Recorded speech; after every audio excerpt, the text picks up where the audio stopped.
श्री शिवाय नमस्तुभ्यम। दोस्तों, अगर आप महाशिवरात्रि के दिन यह उपाय कर लेते हैं तो यकीनन आप पर मां लक्ष्मी और महादेव की असीम कृपा होगी और आप धनवान बन जाओगे। आप धनवान न बने तो मुझे बताना, बस आपको वह उपाय करने हैं जो इस वीडियो में आपको बताए जाएंगे। तो दोस्तों, यह वीडियो एक बार अपने फायदे के लिए जरूर पूरा देखना। ये वीडियो देखने के बाद आपको समझ में आ जाएगा कि वास्तव में महाशिवरात्रि पर इन वृक्षों को छूने से आपको करोड़पति होने से नहीं रोक पाएगा। ये वृक्ष महाशिवरात्रि पर छूने पर हर कोई हो जाता है, रातों रात करोड़पति धनी हो जाता है, उसका भाग्य चमक जाता है। दोस्तों, आज के इस वीडियो में मैं आपको 3 ऐसे वृक्षों के बारे में बताऊंगा। 3 में से कोई भी एक वृक्ष को आप छू लेते हैं तो तत्काल आपकी गरीबी मिट जाएगी। इसमें आपको एक भोग भी चढ़ा करके आना है। मैं सारी जानकारी आपको एक वीडियो में दोस्तों, हमारे हिंदू धर्म में पेड़ को देवी देवता मानकर के, पेड़ पौधों को देख स्वरूप मानकर के हम इनकी पूजा करते हैं। पर विज्ञान भी कहता है कि पेड़ पौधे मनुष्य को फ्री में प्राणवायु प्रदान करते हैं। बिल्कुल ही पेड़ पौधे हमें फ्री में प्राणवायु प्रदान करते हैं। पेड़ पौधे हमें ऑक्सीजन देते हैं एवं हमारे द्वारा निकाले जाने वाले कार्बन डाइऑक्साइड एवं अशुद्ध वायु हमसे लेते हैं। मनुष्य को शुद्ध ऑक्सीजन प्रदान करते हैं, पेड़ पौधे धूप में तपते हैं एवं मनुष्य को शीतल छाया प्रदान करता है। पेड़ पौधे हमें कई तरह के फल फूल एवं जलाने के लिए लकड़ी भी प्रदान करते हैं। तो हमारे शास्त्रों में पेड़ पौधों को बहुत गुणकारी कहे गए हैं। अन्य बीमारी का उपचार पेड़ पौधों के माध्यम से, जड़ी बूटी के माध्यम से कर सकते हैं। दोस्तों, भगवान श्री कृष्ण भी पेड़ पौधों को बहुत ही महत्व दिए हैं।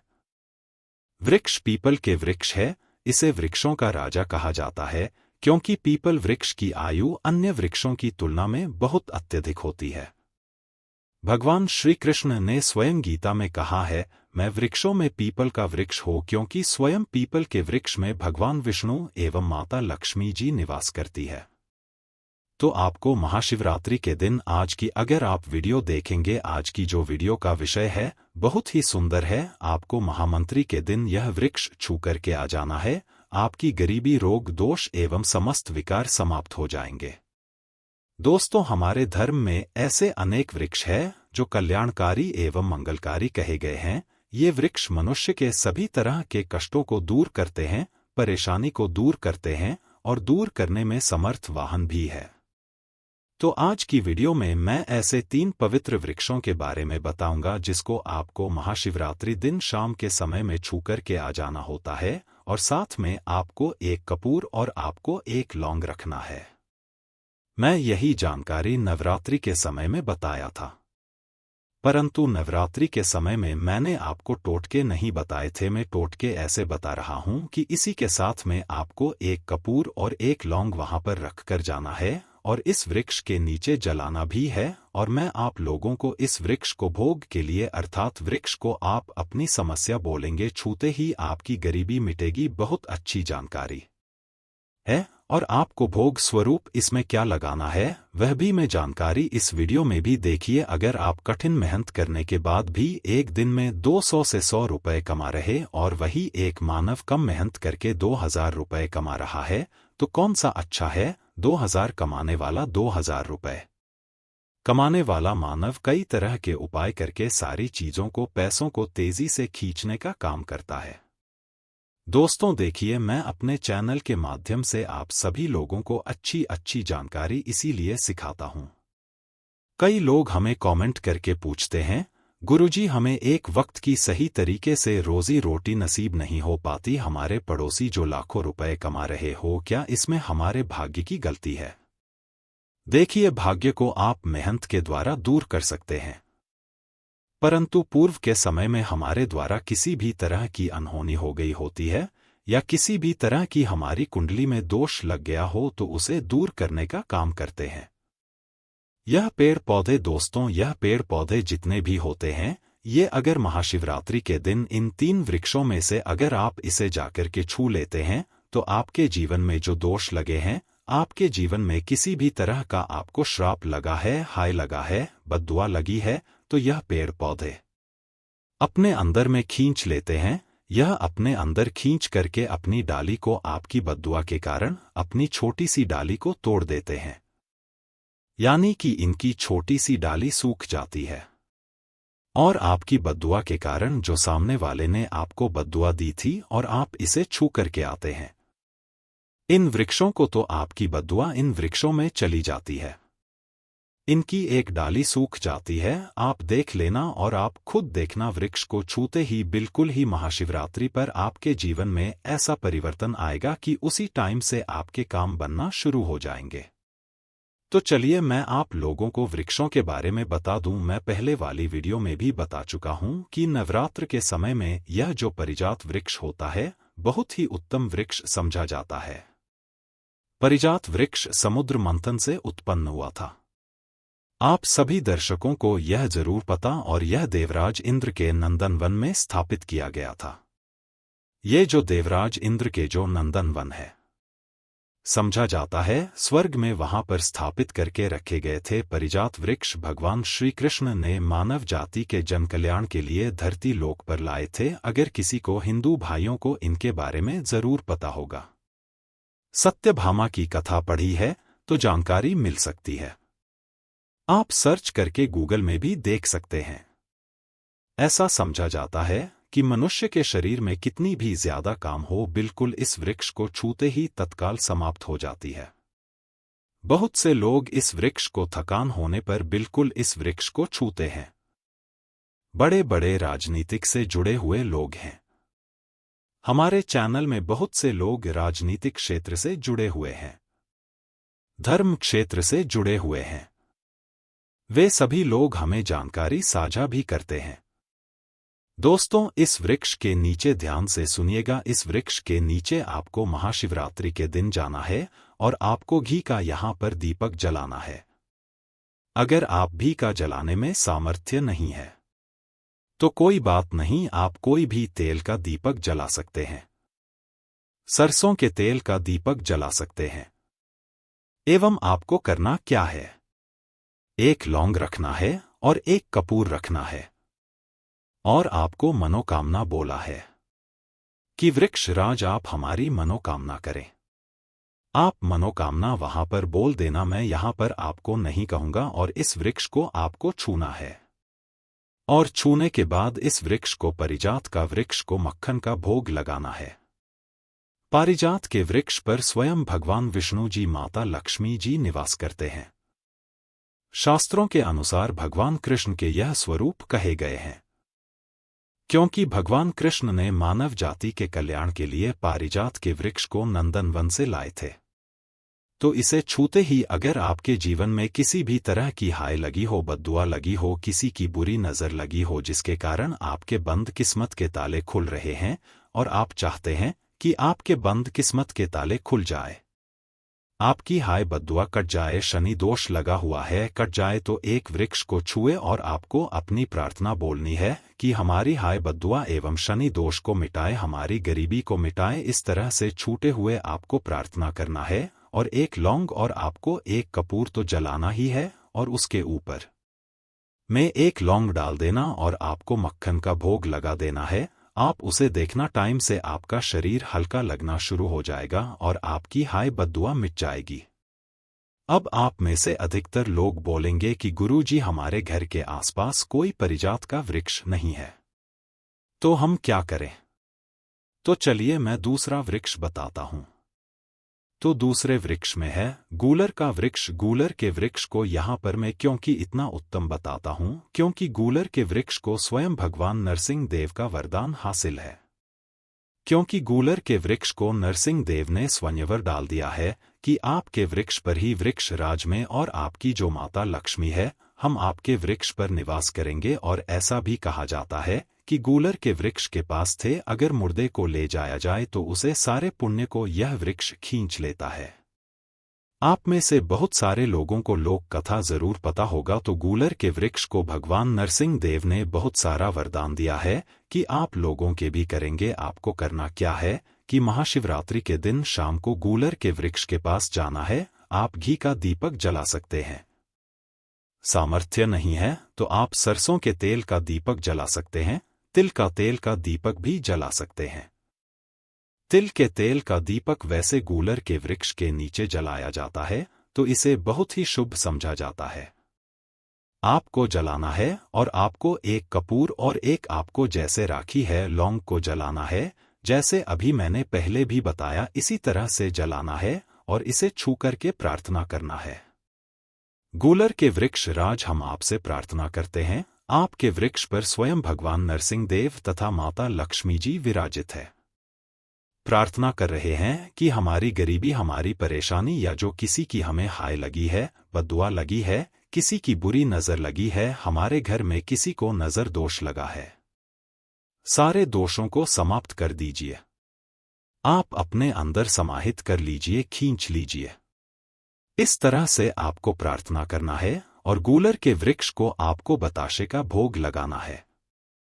बताशे आपको समर्पित कर देने और उसी दिन आपको 5 गूलर के फल लाना है। महाशिवरात्रि के दिन ऐसा समझा जाता है कि जो मानव लाल कलर की चुनरी में बोलर के पके हुए फल को लाते हैं बांध के और इसे पूजा करने के बाद और इसे धन पेटी में रखते हैं, तो ऐसा समझा जाता है जीवन ऐसे मानव के जीवन में, ऐसे मानव के घर में धन दौलत की कमी कभी नहीं होती। गूलर के वृक्ष को साक्षात माता लक्ष्मी के स्वरूप कहे गए हैं। गूलर के वृक्ष पर माता लक्ष्मी नरसिंह देव विराजमान रहते हैं। तो आपको यही काम करना है, आपको प्रार्थना बोलते हुए आपको इसे झूला है और जो मैं प्रक्रिया बता रहा हूं वही प्रक्रिया करना है। 5 इसके फल जरूर ले आना और लाकर के महाशिवरात्रि के दिन पूजा पाठ करने के बाद आपको इसे अपने धन स्थान में जरूर रखना है। जीवन आपके जीवन में धन की कमी कभी नहीं होगी। दोस्तों चलिए मैं आप लोगों को इसके बाद तीसरा पौधा बता देता हूं। तीसरा पौधा है बेल का वृक्ष। मैं आप लोगों को कई बार कई कथा में बता चुका हूं कि यह जो बेल के वृक्ष है माता पार्वती के स्वरूप कहे गए हैं, तो ये वृक्ष माता पार्वती के पसीने से उत्पन्न हुए हैं। स्कंद पुराण में बहुत ही स्पष्ट तरीके से बताया गया है। इसके पत्ते में शिव और डाली में परवाह थी, जद में ब्रह्मा एवं तन में विष्णु जी स्वयं रहते हैं। संध्याकाल में ऐसा जाता है कि शिव मंदिर के समीप में जो बेल के वृक्ष है, इसके नीचे में अगर कोई भी मानव अगर महाशिवरात्रि के दिन संध्याकाल में इसे वैसे तो डेली जलाना चाहिए, परंतु अगर 1 जनवरी के दिन संध्या काल में अगर भगवान शंकर जी का कोई विशेष मंदिर है तो उसके किनारे में जो कोई बेल का वृक्ष हो वहां पर बिल्कुल आप यह घी का दीपक जला दीजिए। इसे बहुत ही उत्तम कहा गया है। वैसे अगर आप घी का दीपक जलाते हैं तो आपको धर्म आहरण एवं परम शिव भक्त भक्ति होती है। दोस्तों इस वृक्ष को छूने से पाप तत्काल नष्ट हो जाती है। कैसा भी आपके जीवन में पाप हो दूर हो जाते हैं। तो आपको करना क्या है, देखिए जो बेल के वृक्ष है इसे बहुत ही उत्तम कहे गए हैं। माता लक्ष्मी को भी बेल के वृक्ष का अवतार लेना पड़ा था। एक कथा के अनुसार इसके बारे में मैं एक कथा भी बता दूंगा कि क्यों माता लक्ष्मी को बेल के रूप में बेल के वृक्ष में अवतरित होना पड़ा था। मैं इसके बारे में भी एक कथा भी आपको बता दूंगा। तो आपको एक दिन के नीचे हो सके तो घी का दीपक जरूर जलाए। का दीपक बहुत ही उत्तम कहे गए हैं। अन्य वृक्षों को जैसे आपने मक्खन चढ़ाया, बताशे का भोग लगाया, बेल के वृक्ष को माता पार्वती तथा भगवान शंकर के स्वरूप ही कहेंगे। बेल के जो वृक्ष की जड़ होती है, इसके जो मूल भाग होते हैं, इसमें समस्त तीर्थ आकर के निवास करते हैं। इसीलिए सावन के महीने में कहा जाता है जो लोग अगर तीर्थ धाम नहीं जा सकते, तीर्थों के दर्शन नहीं कर पाते, तो ऐसे बेल वृक्ष के नीचे में 1 महीने तक घी का दीपक जला लेते हैं तो संपूर्ण जितने भी तीर्थ होते हैं इसके घूमने का बराबर पुण्य की हासिल होती है। मैं इसीलिए सारी जानकारी, गुप्त रहस्य जानकारी बताता हूं, जिससे आप सभी दर्शकों को कल्याण, आप सभी दर्शकों का बिल्कुल आध्यात्मिक उन्नति हो। सभी को धन की जरूरत नहीं होती, किसी को पुण्य की हासिल की जरूरत होती है। कोई आध्यात्मिक उन्नति करना चाहते, इसीलिए इस तरह के छोटे छोटे गुण भरे रहस्य जानकारी वीडियो बता देता हूं। दोस्तों अब करना क्या है, दिन इस वृक्ष को छूना है, माता पार्वती से प्रार्थना लगाना है कि है माता पार्वती आप ही शक्ति स्वरूपा है, लक्ष्मी है, धन की देवी है, आप ही संसार को चलाने वाली देवी है। इस तरह से प्रार्थना करते हुए इस वृक्ष को छूना है और बोलना है, मेरी गरीबी मिटाओ माता, मेरी निर्धनता को मिटाए, मेरे जीवन में चल रही परेशानियां, सारी परेशानियों को दूर करें। इस तरह प्रार्थना करते हुए आपको एक कपूर और एक लौंग को भी जला देना है और एक काम जरूर करना है। जलाने के बाद इस वृक्ष को आपको बोलना है कि मैं भोग स्वरूप आपको धतूरे के पत्ते एवं धतूरे के फल समर्पित करूंगा, आप स्वीकार करें। दोस्तों, इस वृक्ष की जड़ के नीचे में भी आपको धतूरे के फल एवं पुष्प को, पुष्प है तो पुष्प भी रख सकते हैं, फिर पत्ते रख दीजिए और अब वृक्ष को छूना है, प्रार्थना करते हुए कि हमारी गरीबी मिटाओ, हमारी निर्धनता मिटाए। दोस्तों, बिल्कुल ही आपके जीवन में कभी गरीबी नहीं आएगी और एक प्रार्थना जरूर करना है। किसी की हाय लग गई हो, बद्दुआ लग गई हो, किसी का दोष लगा हो जिसके कारण हमारी आध्यात्मिक उन्नति नहीं हो पा रही हो, तो आप जो है हाय बद्दुआ किसी का दोष लगा हो उसे तुरंत दूर करें। शनि राहु केतु का अगर दुशासन लग रहा हो, ग्रहों में से कोई नवग्रह हमें पीड़ित कर रहा हो, या फिर किसी भी हमारे पूर्वजों द्वारा किसी भी तरह का हमें पितृ दोष लगा हो, क्योंकि पितृ दोष लगने के कारण मानव की आत्मिक उन्नति भी नहीं हो पाती, तो आप बोलना कि समझते तरह के दोषों को दूर करें, अपने अंदर में खींच लीजिए और आप हमें दोष मुक्त कर दीजिए। तो इस तरह से आपको यह प्रार्थना करना है और एक काम आपको जरूर करना चाहिए।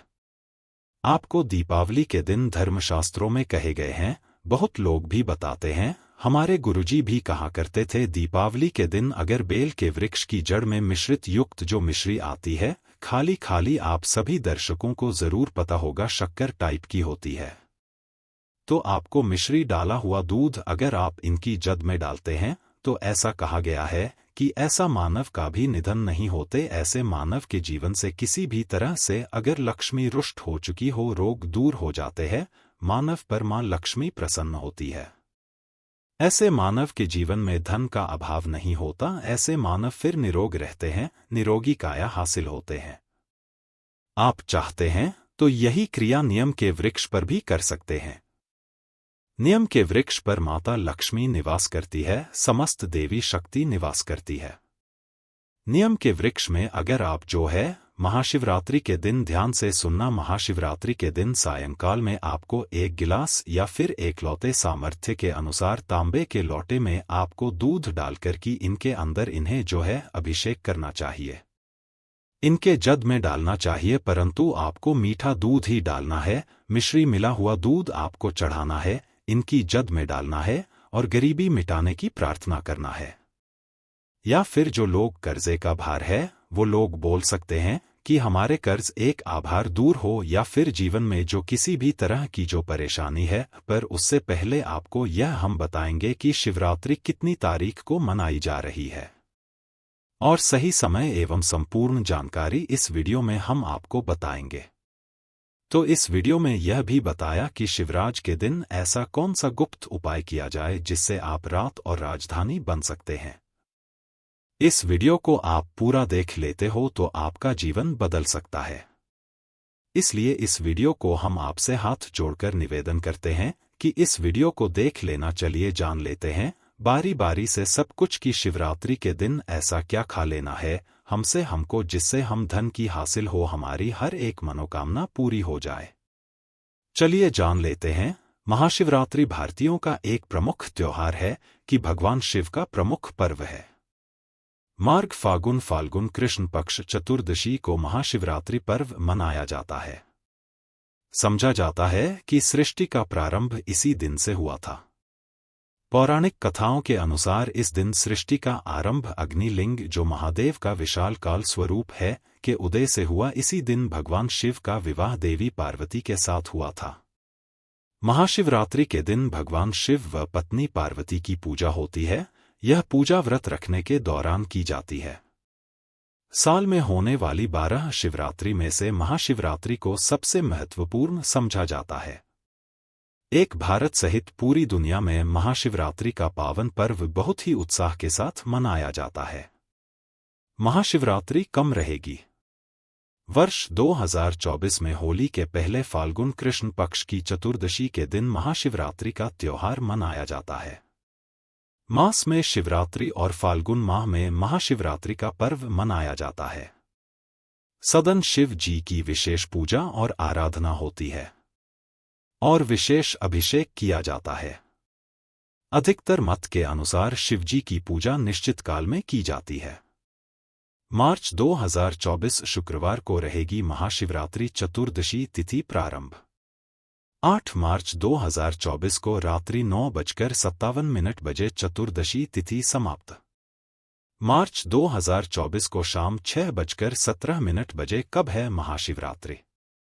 चूंकि महाशिवरात्रि की पूजा रात में होती है और वह भी निश्चित काल में, इसलिए 8 मार्च 2024 को यह पर्व मनाया जाएगा। चतुर्दशी पहले ही दिन निश्चित व्यापिनी हो तो उसी दिन महाशिवरात्रि मनाते हैं।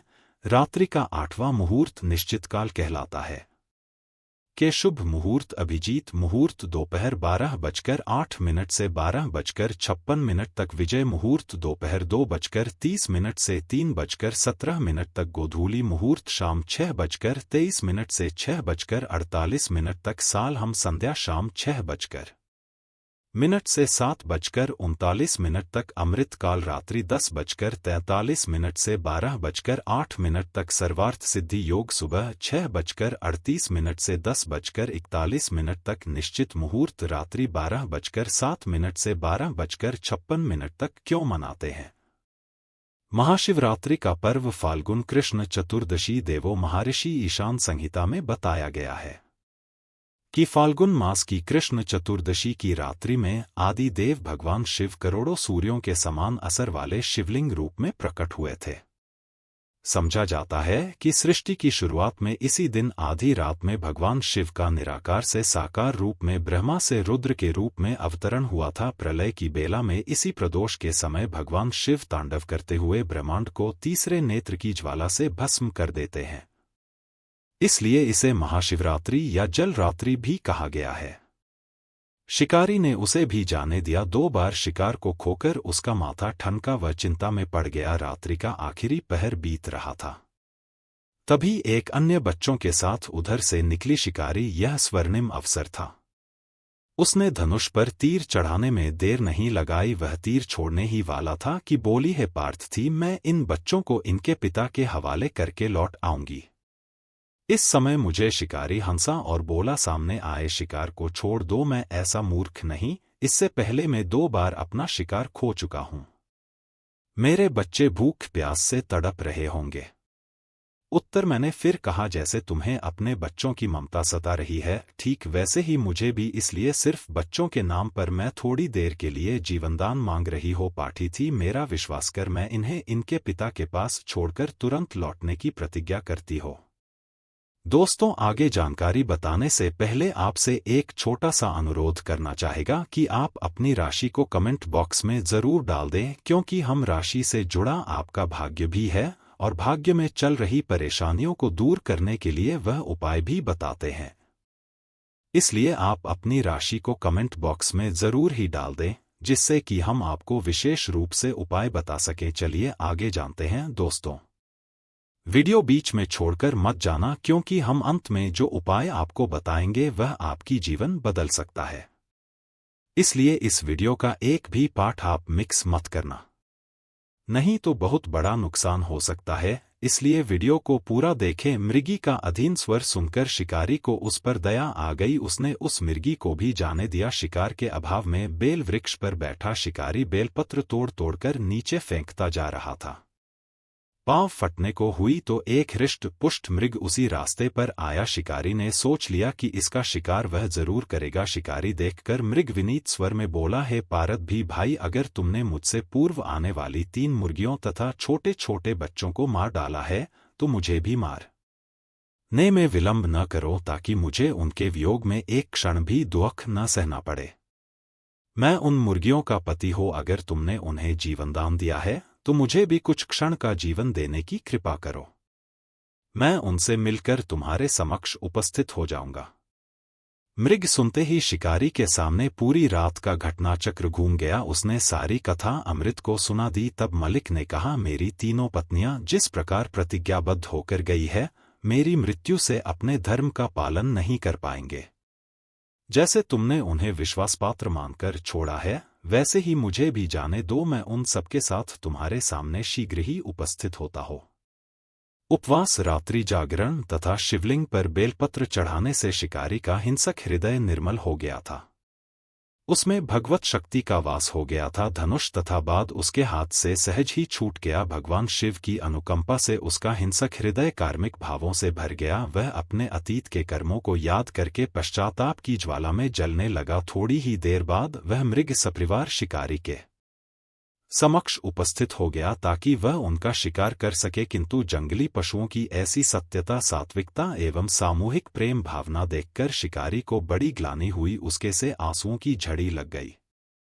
उस मृग परिवार को न मारकर शिकारी ने अपने कठोर हृदय को जीव हिंसा से हटा सदा के लिए कोमल एवं दयालु बना लिया। देवलोक से समस्त देव समाज भी इस घटना को देख रहे थे। घटना की परिणति होते ही देवी देवताओं ने पुष्प वर्षा की, तब शिकारी तथा मृग परिवार मोक्ष को हासिल हुए। इस अवसर पर भगवान शिव का अभिषेक अनेकों प्रकार से किया जाता है। जलाभिषेक जल से और दुग्धाभिषेक दूध से। बहुत जल्दी सुबह सुबह भगवान शिव के मंदिरों पर भक्तों, जवान और बूढ़ों का तांता लग जाता है। वे सभी पारंपरिक शिवलिंग पूजा करने के लिए जाते हैं और भगवान से प्रार्थना करते हैं। भक्त सूर्योदय के समय पवित्र स्थानों पर स्नान करते हैं।